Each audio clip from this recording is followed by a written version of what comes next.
عليكم ورحمة الله وبركاته. الحمد لله رب العالمين والصلاة والسلام على سيدنا محمد وعلى آله وصحبه أجمعين. وما توفيقي إلا بالله، لا حول ولا قوة إلا بالله العلي العظيم. سبحانك لا علم لنا إلا ما علمتنا إنك أنت العليم الحكيم. கண்ணியத்துக்குரிய பெரியோர்களே, அன்பார்ந்த சகோதரர்களே, மே 1 உழைப்பாளிகள் தினம், தொழிலாளர்கள் தினம் என்றெல்லாம் கொண்டாடுகிறார்கள். தொழில் எப்படி இருக்க வேண்டும், உழைப்பு எப்படி இருக்க வேண்டும், இந்த இரண்டும் ஒரு மனிதனுக்கு எப்படியெல்லாம் அவசியம் என்பதை இஸ்லாம் நமக்கு பிரதானமாக எடுத்து காட்டுகிறது. உழைப்பதுடைய நோக்கமே ஹலாலான உணவை பெறுவதுதான். ஹலாலான உணவை உண்டால்தான் நாம் செய்கின்ற வணக்க வழிபாடுகள் இறைவனிடம் அங்கீகரிக்கப்படும். இதை கண்மணி நாயகம் ஸல்லல்லாஹு அலைஹி வஸல்லம் அவர்கள் கூறினார்கள். ஒரு மனிதன் ஹலாலான உணவைத்தான் உண்ண வேண்டும்.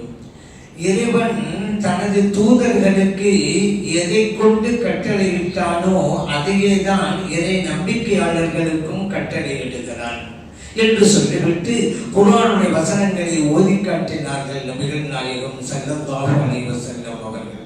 இறைவன் குர்ஆனில் சொன்னான், யா அய்யுஹர் ருசுலு குலு மினத் தய்யிபாத், இறை தூதர்களே நீங்கள் நல்லவைகளை உண்ணுங்கள், வஅமலு ஸாலிஹா, நல் வணக்கங்கள் புரியுங்கள். இந்த வசனத்துல பாருங்க, இறைவன் 2 விஷயத்தை சொல்றான். நல்லதை உண்ணுங்கள், நல் வணக்கங்கள் புரியுங்கள். அப்படியானால் என்ன பொருள்? நல்லதை உண்டு ஹலாலை உட்கொண்டு நீ வணக்கம் செய்தால்தான் அந்த வணக்கத்தை நான் நிறைவேற்றுவேன், அந்த வணக்கத்தை நான் ஏற்றுக்கொள்வேன், அந்த வணக்கத்திற்குண்டான நன்மைகளை எல்லாம் உனக்கு நான் வழங்குவேன் என்கின்ற கருத்துக்காகத்தான் இறைவன் சொன்னான், உன் வணக்கம் செய்வதற்கு முன்பு ஹலாலை நீ உண்ண வேண்டும், நல்லதை உண்டு பிறகு நீ வணக்கம் செய்கிறான் இறைவன். அடுத்த நபி ஸல்லல்லாஹு அலைஹி வஸல்லம் அவங்க சொன்னாங்க, இறை தூதர்களுக்கு கட்டளையிட்டதை தானே இறை நம்பிக்கையாளர்களுக்கும் கட்டளையிட்டான் இறைவன். இறை நம்பிக்கையாளர்களுக்கு இறைவன் கட்டளையிட்டது எது? அந்த வசனத்தையும் ஓதி காண்பிக்கிறார்கள் நபிகள் நாயகம் ஸல்லல்லாஹு அலைஹி வஸல்லம் அவர்கள்.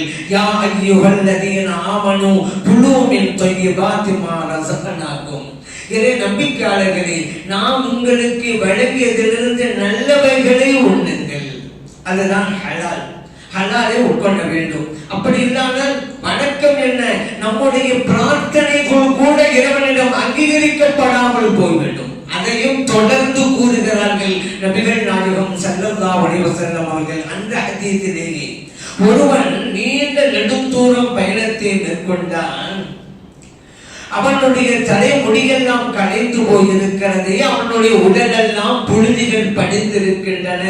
இந்த நிலையிலே இறைவனிடம் அவன் கையேந்து கேட்கிறான், யா ரப்பி யா ரப்பி, என் ரப்பே என் ரப்பே என்று அவன் கேட்கிறான், சத்தம் போடுகிறான், அழைப்பு விடுக்கிறான். ஆனா அவன் நிலை என்ன தெரியுமா? சிலர் அடுத்து சொன்னாங்க, மத்அமுஹு ஹராம், அவன் உண்ணுகின்ற உணவு ஹராமாக இருக்கிறது, வமஷ்ரபுஹு ஹராம், அவன் அருந்துகின்ற குடிப்பும் ஹராமாக இருக்கிறது, உடுத்துகின்ற உடை மல்பஸுஹு ஹராம், உடுத்துகின்ற உடையும் கூட ஹராமாக இருக்கிறது. இந்த நிலையிலே யா ரப்பி யா ரப்பி, என் இறைவனே என் இறைவனே என்று கேட்கிறானே, ஃபஅன்னா யுஸ்தஜாபு லிதாலிக, இந்த நிலையிலே அவன் இருந்து கொண்டு கேட்டால் எங்கே அவனுடைய துஆ அங்கீகரிக்கப்படும் என்கிறார்கள் நபிகள் நாயகம் ஸல்லல்லாஹு அலைஹி வஸல்லம் அவர்கள். ஏன் பயணத்தை சொல்ல வேண்டும்?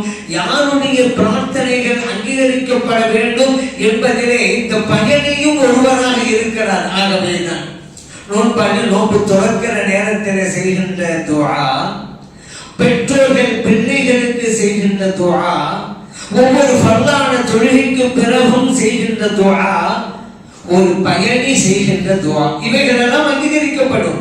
ஆகவேதான் ஒரு பயணத்தை சொன்னா போயிட்டு வாரேன் துஆ செய்யுங்கன்னு சொல்லும்போது நாம அவருக்கு சொல்லணும், இப்ப ஒரு பயணியுடைய துஆ அங்கீகரிக்கப்படுங்க, நீங்க எனக்கான துஆ செய்யுங்கன்னு சொல்லி அனுப்பணும். இந்த அளவுக்கு அவர் பயணத்தில் இருக்கிறாரு, நீண்ட நெடுந்தூரம். அதான் சரா சொல்றாங்க, தலைமுடி கலந்து இருக்கு உடனெல்லாம் அப்படி எவ்வளவு பெரிய பயணம். அவருடைய அங்கீகரிக்கப்படக்கூடிய நிலையில் தான் அவர் இருக்கிறாரு. ஆனாலும் அங்கீகரிக்கப்படல. ஏன்? அவருடைய உணவும் அருந்துகின்ற குடிப்பும் உடை எல்லாம் ஆனால் எப்படி அங்கீகரிக்கப்படும் என்று நிற்கிறார்கள் நபிகள் நாயகம் ஸல்லல்லாஹு அலைஹி வஸல்லம் அவர்கள். ஆகவேதான் நாம் உழைக்க வேண்டும், ஹலாலான ரிஸ்கை தேடி உழைக்க வேண்டும். பிறருடைய உழைப்பிலிருந்து நாம் வாழ வேண்டும் என்கின்ற எண்ணம் இல்லாமல் நம் கையால் நாம் உழைத்து சாப்பிட வேண்டும் என்ற எண்ணம் இருக்கணும். அதுதான் சிறந்த உணவு என்கிறார்கள் நபிகள் நாயகம் ஸல்லல்லாஹு அலைஹி வஸல்லம் அவர்கள். ஒரு மனிதன் உண்ணுகின்ற உணவில் சிறந்த உணவு தன் கையால் உழைத்து உண்ணுவது என்கிறார்கள். ஒரு நாள் பிரியாணி சாப்பிடுறாரு, அடுத்த ஆள் வாங்கி கொடுத்தாரு.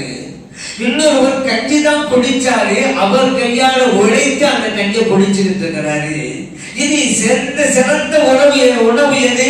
நபி ஸல்லல்லாஹு சொல்றாங்க, அந்த கஞ்சி தான். ஏன்? அது உழைத்து உண்டது, பிரியாணி மத்தவங்க கொடுத்தது. அதே போல நபி ஸல்லல்லாஹு சொன்னாங்க, ஒருவர் உழைத்து உண்ணுகின்ற உணவு சிறப்பானது. தாவூத் அலைஹிஸ்ஸலாம் அவர்கள் கான யகுலு மின் அமல் யதிஹி, அவர்கள் தம்முடைய கையால் உழைத்துத்தான் உண்டார்கள் என்று ஸல்லல்லாஹு அலைஹி வஸல்லம் சொல்லி தராங்க. தாவூத் அலைஹிஸ்ஸலாம் உழைப்பு என்ன தெரியுமா? எத்தனை நபிமார்கள் உழைச்சிருக்கிறாங்க. ஏன் தாவூத் அலைஹிஸ்ஸலாம் குறிப்பா சொன்னேன்? காரணம் இருக்குது. அவருடைய தொழில் என்ன தெரியுமா? இரும்பை உருக்கி கவசம் செய்து விற்பனை செய்வது. கவச சட்டம் சொல்லுவோம்ல, போர் காலங்கள்ல அந்த காலத்துல எதிரிகளுடைய ஆயுதம் தாக்கிவிடக் கூடாது என்பதற்காக கவசம் அணிந்து கொள்வார்கள். அது இரும்பால் செய்யப்பட்டது. அது அப்ப அதை செய்வதாக இருந்தால் இரும்பை உருக்க வேண்டும். அப்படியானா தாவூத் அலைஹிஸ்ஸலாம் கொள்ளு வேலை பார்த்திருக்கிறார்கள். இரும்பையெல்லாம் நெருப்புல காய்ச்சி பழுக்க வச்சு தன்னுடைய தேவைக்கு தகுந்தவர் வளைச்சு ஒவ்வொன்றும் செய்வாங்கல்ல, இதற்கு கொள்ளர் அப்படிமா அந்த வேலை செய்யக்கூடியவங்கள. அந்த வேலைக்கும் கொள்ளு வேலை இருக்கும். அந்த கொள்ளு வேலையை பார்த்திருக்கிறார்கள் தாவூத் அலைஹிஸ்ஸலாம் அவர்கள். அது மட்டுமல்ல, நூஹ் அலைஹிஸ்ஸலாம் தச்சு வேலை பார்த்திருக்கிறார்களே. அல்லாஹ் தஆலா நூஹ் அலைஹிஸ்ஸலாம் அவங்களையும் அவங்களை பின்பற்றினவங்களையும் கப்பலை வச்சுதான் பாதுகாத்தான். அந்த கப்பலை செய்தது யார்? நூஹ் அலைஹிஸ்ஸலாம். தங்களுடைய கைப்பட 4 பேரை பணத்து கொடுத்து செய்ய அப்படின்னு சும்மா இருந்துட்டு அந்த கப்பலை உருவாக்கியதே நூஹ் அலைஹிஸ்ஸலாம் அவர்கள் தான். அப்படியான தச்சு வேலை தெரிந்திருக்கிறது நூஹ் அலைஹிஸ்ஸலாம் அவர்களுக்கு. ஜக்கரியா அலைஹிஸ்ஸலாம் அவர்களும் தச்சு வேலை பார்த்திருக்கிறார்கள். எல்லா நபிமார்களும் ஆடு மேய்த்திருக்கிறார்கள் என்றார்கள் நபிகள் நாயகம் ஸல்லல்லாஹு அலைஹி வஸல்லம் அவர்கள். ஆடு மேய்க்காத எந்த நபியும் இல்லை. அதனால ஆடு மேய்த்தல் என்பது ஒரு சுன்னத். அதுக்காக காலமெல்லாம் ஆடு மேய்ச்சிருக்கணும் அப்படின்னு நினைச்சிட கூடாது. நபி அப்படி இல்லை. நபி ஸல்லல்லாஹு அலைஹி வஸல்லம் அவங்களும் ஆடு மேய்ச்சிருக்காங்க, காலமெல்லாம் மேய்ச்சிட்டு இருந்தாங்க இல்லையே. அப்புறம் வியாபாரம் அவருடைய பணி திரும்பி விட்டது. ஆனா செஞ்சிருக்கிறாங்க அவங்க சிறு வயசுல. ஏன் இது மாப்பிள்ள சொல்றாங்க, எல்லா நபிக்கும் ஏன் இதை கொடுத்தான்? ஆடு மேய்த்தல் என்பதை காரணம் இருக்கிறது. இறைவன் ஒரு பயிற்சியை கொடுத்தான் அதன் மூலமாக. காரணம், பிற்காலத்திலே ஒரு சமூகத்தையே அவர்கள் கண்காணிக்க போகிறார்கள். எப்படி இருக்க வேண்டும் சமூகத்தை கண்காணிப்பது? இந்த ஆடு மேய்ப்பதன் மூலமாக அந்த பயிற்சியை இறைவன் கொடுத்தான். ஆடுகள் மேய்ச்சிட்டு போது சில ஆடுகள் அங்கே இங்கே பிரிச்சுக்கிட்டு போகும். பிரிகின்ற ஆடுகளை ஒன்று சேர்ப்பார்கள் ஆடு மேய்ப்பவர்கள். பிரிகின்ற சமூகத்தை ஒன்றிணைக்க வேண்டும் என்கின்ற பாடம் அதன் மூலம் கிடைக்கிறது.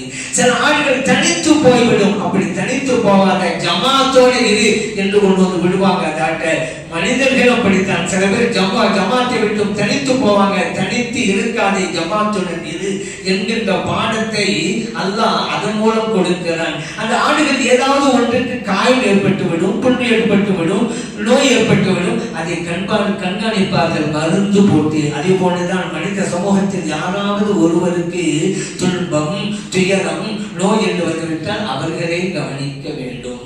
சில ஆடுகள் பசியால் இருக்கும், தாகத்தால் வாடும். அதுக்கு சாப்பாடு கொடுக்கணும், தண்ணீர் கொடுக்கணும். ஆடு மேய்ப்பவர்கள் இதையெல்லாம் செய்வார்கள். அந்த சமூகத்தை எப்படி கட்டி ஆட வேண்டும் என்கின்ற பயிற்சியை இறைவன் அதன் மூலம் கொடுத்தான் என்கின்ற விளக்கத்தை இமாம்கள் நமக்கு தருவாங்க. இப்படி ஒரு மனிதன் இந்த உலகத்திலே வாழ வேண்டும் என்றால் உணவு வேண்டும். உணவு வேண்டும் என்றால் உழைக்க வேண்டும். ஆகவேதான் உழைத்து ஒண்ணு, அப்புறம் வணக்க வழிபாடு ஈடுபடு. ரெண்டு தான் அல்லாஹ் குர்ஆன்ல சொல்றான். வேலை செஞ்சுக்கிட்டே இருக்கிறியா, தொழுகை நேரம் வந்து விட்டால் வேலையை விட்டு விடு, வியாபாரத்தை விட்டு விடு, தொழுகைக்கு போ. தொழுகை முடிஞ்சிருச்சா, மறுபடியும் வேலைக்கு செல். பண்டிகை ஆசிரியர் அங்க உட்கார்ந்துட்டு இருக்காங்க. ரெண்டு விஷயத்தை அல்லாஹ் சொல்றான். வேலை வியாபாரம் என்றே அதோடவே இருக்காத, அது செய்யி. நேரம் வந்துட்டா வணக்கத்துக்கு வந்துடு, வணக்கத்தை செய்யி. அப்புறம் வணக்கமே நமக்கு தெரிஞ்சுட்டு இங்கேயும் இருக்காத, முடிஞ்சிட்டா மழை போயிரு வியாபாரம் செய்ய. இதா அனுதிய லிஸ்ஸலாத்தி மின் யௌமில் ஜும்அத்தி ஃபஸ்அவு இலா திக்ரில்லாஹி வதருல் பைஅ. தொழுகைக்காக பாங்கு சொல்லப்பட்டு விட்டால் விரைந்து செல்லுங்கள், தொழுகை நிறைவேற்றுவதற்காக. வியாபாரத்தை விட்டு விடுங்கள். வதருல் பைஅ, வியாபாரத்தை விட்டுவிடு, தொழுகைக்கு விரைந்து செல். ஏன் அழைப்பு வந்து விட்டது. பைதா குதியத்து ஸலாத்து, வந்தோமா தொழுதோமா, தொழுகை முடிந்து விட்டதா, ஃபன்தஷிரு ஃபில் அர்த், இந்த பூமியிலே பல பாகங்களிலும் விரைந்து செல்லுங்கள், பறந்து செல்லுங்கள். வபுதஹு மின் ஃபضலில்லாஹ், அல்லாஹ்வுடைய ரிஸ்கை தேடுங்கள். அங்கேருந்து வரணும், தொழுவணும், போயிடணும், இங்க உட்கார்ந்துக்க கூடாது. ரெண்டும் வேண்டும். இறைவன் இந்த வசனத்தில் அதை சொல்லி காட்டுகிறான். வபுதஹு மின் ஃபضலில்லாஹ் சொல்ல பாருங்க. ஏன் போகணும், போய் ரிஸ்கை தேடு. அதனாலதான் பள்ளிவாசல் நுழைகின்ற போது ஒரு துவா, பலகால் எடுத்து வச்சு துவா ஓதுவோம். பள்ளிவாசல் இருந்து வெளியேறும் போது இடது கால வச்சு ஒரு துவா ஓதுவோம். பள்ளிவாசல் வெளியேறுகின்ற போது நபி ஸல்லல்லாஹு அலைஹி வஸல்லம் அவர்கள் நமக்கு சொல்லி தந்த துவா என்ன தெரியுமா? அல்லாஹும்ம இன்னி அஸ்அலுக மின் ஃபضலிக், இறைவனே உன்னுடைய ரிஸ்கை கேட்கிறேன் என்று சொல்லிவிட்டு போ. சலாம் சொல்றாங்க. ஏன் அல்லாஹ் என்ன சொல்றான்? என் ரிஸ்கை தேடி புறப்படு. சலாம் சொல்றாங்க. அல்லாஹ்ட்ட கேட்டுட்டு புறப்படு அப்படிங்கிறாங்க. ஏன் அல்லாஹ் தான் தர வேண்டியது இருக்கு. இப்படி ஒரு மனிதன் உழைத்துக் கொண்டே இருக்க வேண்டும். சாதாரணமா நீங்க மற்ற பறவைகள், விலங்கினங்கள் இவைகளை பார்த்தாலே தெரியும், அயராது உழைக்கிறது. இந்த சோம்பேறித்தனம்ங்கிறது இந்த மனுஷனுக்கு மட்டும்தாங்க. மற்ற உயிரினங்கள் எல்லாம் நன்றாக இருக்கிறது. எறும்பு சுறுசுறுப்பாக உழைக்க வேண்டும் என்கின்ற பாடத்தை நமக்கு சொல்லித் தருது. தேனி அயராது உழைக்க வேண்டும் என்று சொல்லித் தருது. ஒரு தேனியை சேகரிக்க 16 மைல்கள் தூரம் பறந்து செல்கிறது. அவ்வளவு பார்த்துக்கிறேங்க. நம்ம இந்த சிட்டிக்குள்ள தானே, அதுவும் டூ வீலர் போறோம், பஸ்ல போயிடுறோம். 16 மைல், 25 கிலோமீட்டர் அளவுக்கு பறந்து போய் தேனை சேகரித்து வருது. அது எவ்வளவு சேகரிக்கும்? போய் கொண்டு வந்தா கொஞ்சம் தான். இப்படியே சேகரித்து அந்த தேனை நமக்கு நிறைய தருன்னு சொன்னா எவ்வளவு பெரிய அயரான உழைப்பு, கடுமையான உழைப்பு தேனிக்கு இருக்குது. சளைத்ததா, இழைத்து போனதா? இல்லையே. சிறந்து வளர பாருங்க. எத்தனை தடவைகள் அது சிதைந்து போனாலும் மீண்டும் மீண்டும் அந்த வலையை பின்னி வாழ்கிறது. சிறந்து போச்சு, இது மறுபடியும் பின்னணும் நினைச்சுச்சா? அயராது உழைக்கிற பறவைகள், விலங்கினங்கள் அதிகாலையிலே எழுந்து விடுகின்றன. ஆனா மனுஷன் காலை நேரத்துல இப்போ போன் பண்ணாமா? இல்ல அவர் தூங்கி இருப்பாங்க. எப்ப 7 மணிக்கெல்லாம் அவர் போன் பண்ண சொன்னா இப்ப அவர் தூங்கிட்டு இருப்பாரு. அப்படி வழக்கம் வந்து போச்சுங்க. இதுல 2 வகை இருக்கிறது. சுபஹை தொழுகாமலே தொழுந்து கொண்டிருப்பவர்களும் இருக்கிறார்கள், சுபஹை தொழுது விட்டு வழங்க ஆரம்பிப்பவர்களும் இருக்கிறார். 2 சாரா இருக்கிறாங்க. ஞாயிற்றுக்கிழமை சொல்ல தேவையில்லை. ஞாயிற்றுக்கிழமை 9 மணி ஆனா கூட ஞாயிற்றுக்கிழமை தூக்கிட்டு எப்போ 9 மணி, காலை 9 மணிக்கு தூக்கிட்டு இருப்பாரு அப்படின்ட்டு. ஏன் தெரியுமா இப்படி வந்தது? இரவிலே இவர்கள் உறங்க ஆரம்பிப்பது தாமதமானதுனால. அந்த காலத்துல எல்லாம் 9 மணிக்கு படுத்துருவாங்க. 9 மணிக்கு யாரும் உள்ளாவது சத்தம் கேட்டா இன்னும் தூங்கலையா? 9 மணிக்கு, இரவு 9 மணிக்கு. இப்ப எல்லாருமே 11 மணிக்கு மேலதான், 12 மணி. ஒரு நாள் 11 மணிக்கு தூங்கிட்டு இருக்காங்க. 11 மணிக்கு தூங்கிட்டா ஆச்சரியப்படுறாங்க. ஏன் மற்றவங்க 12 மணி ஆகுது. இன்னைக்கு கிராமமே அப்படி ஆகிவிட்டது. முன்னாடி சிட்டியில் அப்படி இருந்தது. இன்னைக்கு கிராமம் தான். அந்த தொலைக்காட்சி வந்ததுனால நாடகங்கள் அப்படின்ற பேரில் உறங்குவதற்கு எல்லா வீடுகளிலும் நேரம் அதிகமாகி போனது. இளைஞர்கள் சொல்லி தேவையில்லை. செல்போனை வச்சு நோண்டிக்கிட்டு 12 மணி 1 மணி அப்புறம் காலையில் தூக்கத்தானே செய்வாங்க. அதான் ஒரு பெரியவர் சொன்னார், இந்த காலத்துக்கு இளைஞர்கள் பார்த்தா எனக்கு ஆச்சரியமா இருக்குது.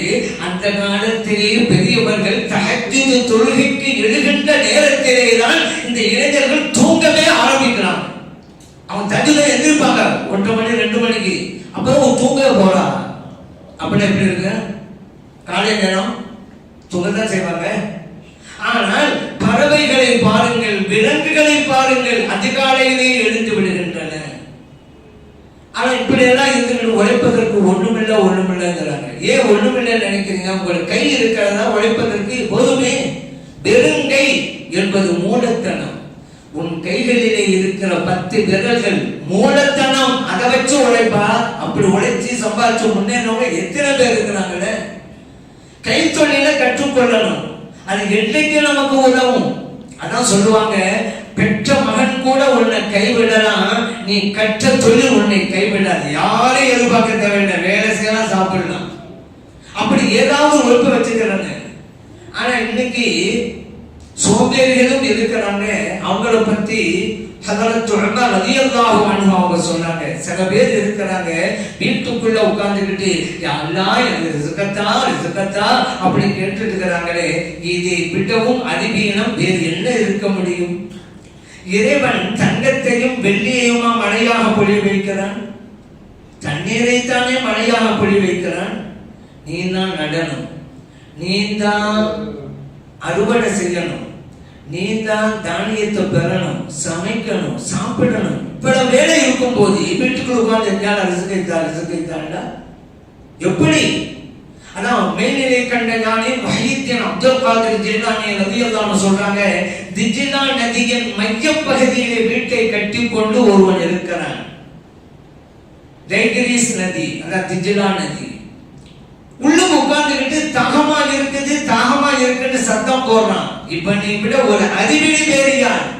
ஏன் இவன் வீட்டுக்குள்ளே இருந்து கொண்டு தாகம் என்கிறான்? வீட்டை விட்டு வெளியே வர வேண்டியது தானே? வீட்டை சுற்றிலும் தண்ணீர் தானே ஓடிக்கொண்டிருக்கிறது. என் வீடு இருக்கிறது நதியினுடைய மையப்பகுதி தானே, வீட்டை சுற்றிலும் தண்ணி தான் ஓடிக்கிட்டு இருக்கும். வீட்டுல வெளியே வாப்பா, தண்ணீர் அள்ளி கூடி உள்ள சத்தம் போட்டுக்கிட்டு இருந்தா தன்னாலான முயற்சியை செய்ய வேண்டும். பிரார்த்தனை செய். ஆணியையும் சுத்தியை கொண்டு பலமாக அடி, அப்பதான் உள்ள போவோம் சோத்துக்குள்ள. நான் துவா செஞ்சுட்டேங்க அப்படின்னு மெதுவா அடித்தா உள்ள போவாரு. நமது கடமையை செய்யணும். தொடங்குங்கள் முடிந்து விடும் என்று பெரியவங்க சொன்னாங்களே. நபி ஸல்லல்லாஹு அலைஹி வஸல்லம் அல் இஜ்திஹாது மின்னா வல் இத்மாமி மினல்லாஹ். முயற்சி நம்முடையது, அதை நிறைவேற்றி தருவது இறைவனுடையது. முயற்சி நமக்கு வேணும். தொடங்குங்கள், முயற்சி நம்முடையது, ஆரம்பிச்ச வேண்டியதுதான். முடிந்து விடும், இறைவன் முடித்து தருவான். வல் இத்மாமி மினல்லாஹ், நிறைவேற்றி தருவது இறைவனுடைய பொறுப்பிலே இருக்கிறது. நபி ஸல்லல்லாஹு அலைஹி வஸல்லம் சொன்னாங்கல்ல. அதனால்தான் நாம் உழைத்துக் கொண்டே இருக்க வேண்டும். சோம்பேறித்தனம் என்பது அறவே கூடாது. ஒரு நதி ஓடிக்கொண்டே இருக்கிறது. ஓடுகின்ற நதிதான் போகிற இடங்களிலெல்லாம் பசுமையை கொடுக்கும். ஓடுகின்ற கடிகாரம் தான் காலத்தை காட்டும். ஒரு சாதாரணமா நீங்க எடுங்க, ஒரு முட்டைக்குள்ள கோழி குஞ்சு இருக்கு. அந்த கோழி குஞ்சு கொத்தி அந்த ஓட்டை உடைத்துக் கொண்டு வெளியே வருகிறது அல்லவா? நாம் உள்ள ஆள் உண்டு, அந்த குஞ்சு உள்ள வாங்க வச்சுக்கிறங்க. எப்படி வெளியே வந்திருக்கும்? எவ்வளவு பெரிய முயற்சி! இந்த சின்ன குஞ்சு முயற்சி இருக்காங்க, அப்பதாங்க நினைத்தது நடக்கும். சோம்பேறித்தனம் கூடாது.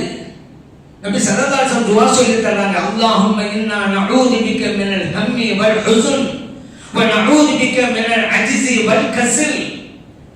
இறைவனே, கவலையை விட்டும் உள்ள நான் பாதுகாப்பு தேடுகிறேன். இறைவனே, ஏழாமையை விட்டும் சோம்பேறித்தனத்தை விட்டும் பாதுகாப்பு தேடுகிறேன். கேட்க சொன்னாங்க ஸல்லல்லாஹு அலைஹி வஸல்லம். அந்த சோம்பேறிகளோட நம்ம நட்பு வைக்கிறது நமக்கு ஆபத்து வந்துடும். ஆனா சொல்லுவாங்க, இளைச்சவனோட கூட வெளியே போனா மலைச்சவனோட போகாது அப்படிம்பாங்க. இளைச்சவன் தான் பலவீனமானவன். ஒரு வெளியூர் போறோம், தொலைக்கு ஒரு ஆளு, அவன் பலவீனமானவா இருந்தாலும் பரவாயில்லப்பா, அவனோட போ. இளைச்சவன் அவனோட பலவீனமா போ, பிரச்சனை இல்லை. ஆனா மலைச்சவனோட போவாது, சோம்பேறியோட போவாது. ஏன்? ஒரு இடத்துல உட்கார்ந்து இருப்பேன், முடியாம போயிடும், மாத்திரை வாங்கிட்டு வாப்பா மெடிக்கல்ல. இளைச்சவன் சும்மா நடந்து போய் மெதுவா நடந்து போய் வாங்கி தந்துடுவான். ஆனா மலைச்சவன் இருக்கிறான 1000 காலம் சொல்லி போக மாட்டான். இப்போ ஒன்னும் மெடிக்கல் திறந்திருக்க மாட்டாங்கன்னு சொல்லி உட்கார்ந்துட்டே இருப்பான். இப்ப போறதுக்க மாட்டாங்க.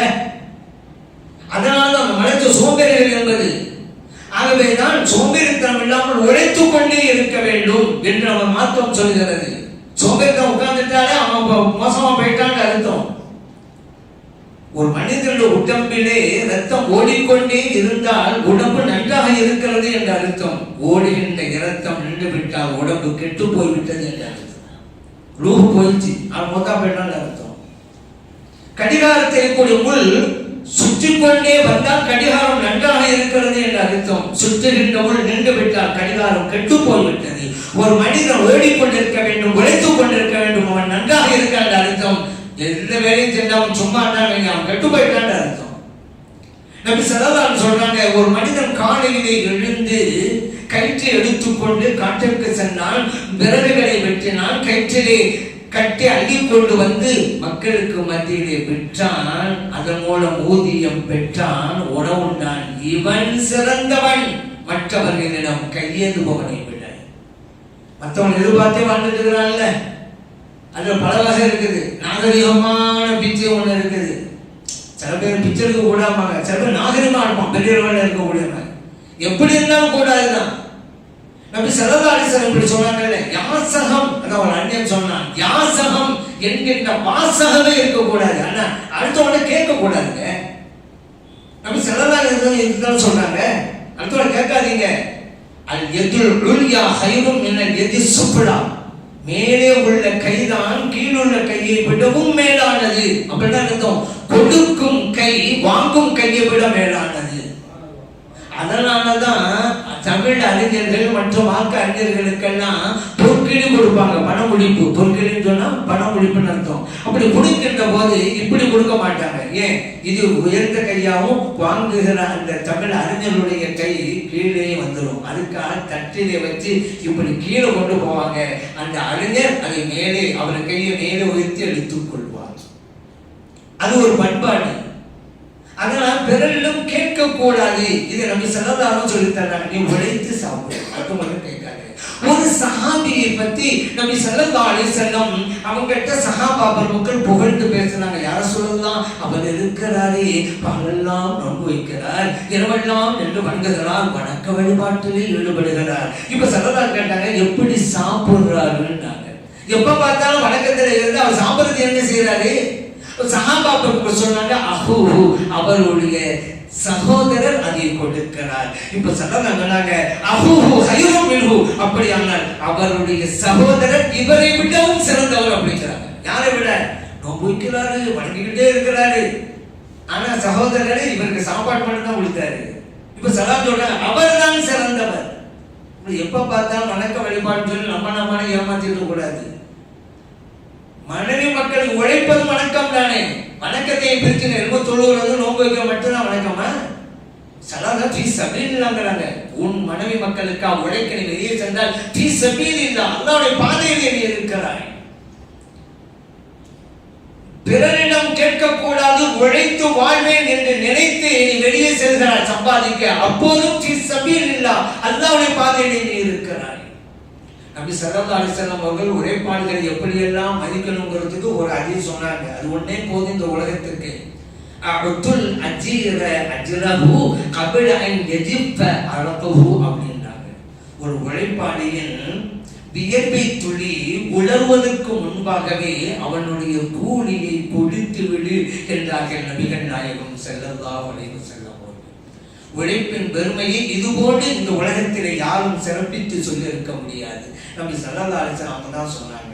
அப்படின்னா என்ன அர்த்தம்? உழைப்பாளிக்கு கொடுக்கக்கூடிய ஊதியத்தை கொடுப்பதற்கு தாமதிக்காதே, எந்த விரைந்து கொடுத்து விடு. அவன் உடம்பிலிருந்து வெளிப்பட்ட வியர்வை துளி காய்வதற்கு முன்பு கொடுத்து விடு. அதுக்காக தான் சொன்னாங்க. உழைப்பாளர்களுடைய பெருமை இங்கே போற்றப்படுகிறது. அதுபோன்றுதான் உழைப்பாளருடைய கடமை இங்கே பாதிக்கப்படுகிறது. வேலை செய்ய போனா சும்மா பேருக்கு அங்க நின்றுபிட்டு சம்பளம் வாங்கிட்டு வந்திருக்கிறாங்க. உழைக்கணும்பா. எப்படி? வியர்வைத்துல வர்ற அளவுக்கு நீ உழைக்கணும். அந்த கருத்து அங்க இருக்குது. அவருடைய நலனும் பேணப்பட வேண்டும், அவருடைய கடமையும் இருக்கிறது. சும்மா போனோம் வந்தா சம்பளம் இருக்க கூடாது. நீ உணர்வுபூர்வமாக உழைக்க வேண்டும். உடம்பிலிருந்து வியர்வை துளி வர்றதுக்கு முன்னால இந்த கருத்திலே சொன்ன ரெண்டு கருத்து உள்ளடக்கி சொன்னாங்க. ஒரு ஹதீஸ புரிவதாக இருந்தால் இமாமுடைய விளக்கம் வேணும் அப்படின்னு நம்ம சொல்லுவோம் அல்லவா? அதனாலதான் அப்படி இமாமுடைய விளக்கம் இல்லாம இந்த ஹதீஸ ஒரு நாள் புரிய ஆரம்பிச்சான்னு வச்சுக்கிறங்க, தப்பு தப்பா வளர்ந்துருவாரு. எப்படி? ஒரு ஆள் வேலை பார்க்கறாரு, ஏசி ரூம்ல சம்பளம் கொடுக்க மாட்டேங்கிறாரு. ஏங்க வேர்வே வரலையே, அங்க வருது. வேர்வை வந்தா தாங்க கொடுக்கணும், வேர்வை இல்லையா அப்படின்னு அவர் சொன்னான்னு வச்சுக்கிறேங்க, ஹதீஸ புரியலன்னு அர்த்தம். இன்னொரு ஆளு எப்ப பார்த்தாலும் வேத்துக்கிட்டே இருக்க வருது. சில பேர் இருப்பாங்க, ஒண்ணு கேட்க மாட்டாலும் வேலை வந்துகிட்டே இருக்கும். அவர் வேலைக்கு போயிட்டு நாங்க வேலை போயிட்டு சம்பளம் தாங்க அப்படிங்கிறாரு, கொடுத்துட முடியுமா? அப்ப இங்க எதற்கு சொல்லப்பட்டது? நீ கடுமையாக உழைக்க வேண்டும் என்று அவளும் சொல்லப்பட்டிருக்கிறது. ஒரு உழைத்து விட்டால் அதற்குண்டான கடமையை கூடிய உடனே கொடுத்து விடு என்பதும் சொல்லி தருகிறது. தொழிலாளர்கள் நலன்கள் பேணப்பட வேண்டும். இஸ்லாம் பல்வேறு வழிகாட்டுதலை செய்கிறது. உலகம் இதை பின்பற்ற வேண்டும் என்று கேட்டுக்கொண்டு அல்லாஹ் தஆலா நல்லருள் புரிந்தருள்வானாக. ஆமீன். அல்ஹம்துலில்லாஹி ரப்பில் ஆலமீன்.